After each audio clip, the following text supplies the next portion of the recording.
বুঝছো? আমার এক বড় ভাই শিখাইছে ফলতা কেমনই। তো আমি কইছি যে গরমের মধ্যে আসলে ফলতাটা খাইলে খারাপ লাগলো না, ডাইল দিয়ে রানলে। তো গেলাম ফলতার ব্যাগটা লয়ে, সুন্দর একটা ব্যাগ লয়ে গেছি, হয়তো সুন্দর ফলতা দিব। এই যে ফলতার ধরন।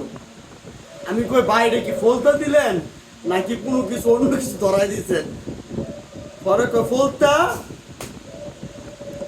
দেখতে বড় হইলো একদম কষি, এই যে কষির নমুনা।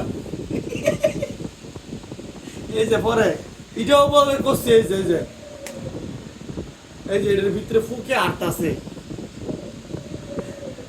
তারপর এই যে এটা একদম কষি। হ্যাঁ, এটা আসলে কষি, কিন্তু জালি হয়েছে গা। তো দিচ্ছে আমার এই যে এটাও কিন্তু একদম কষি হয়ে।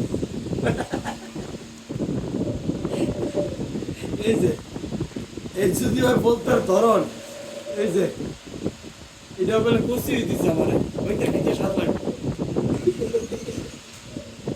আল্লাহ,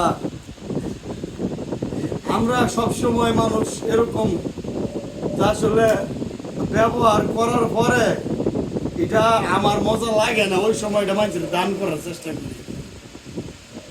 আমি পরে জিজ্ঞেস করলাম, ভাই যদি আপনি আমারে এটা 5 দিন আগে করতেন আমি আনতাম।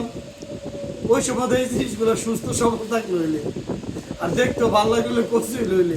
এখন তো আমার দিলেন, কিন্তু ইমন দেওয়া দিচ্ছেন যা জীবনের দেওয়ার চেয়ে বেশি কিছু। এই যে এটাও ভাইকিয়া, এটা মনে করছি এটাও ভাইকিয়া যা তা অবস্থা। মানে আর কি ওই লোকে মনে ফালানোর জায়গা পাইতেছে না, আমার নিল আর কি। আমি গেলাম, গিয়ে আনলাম, ওই লোকের পূজা কমাইলাম।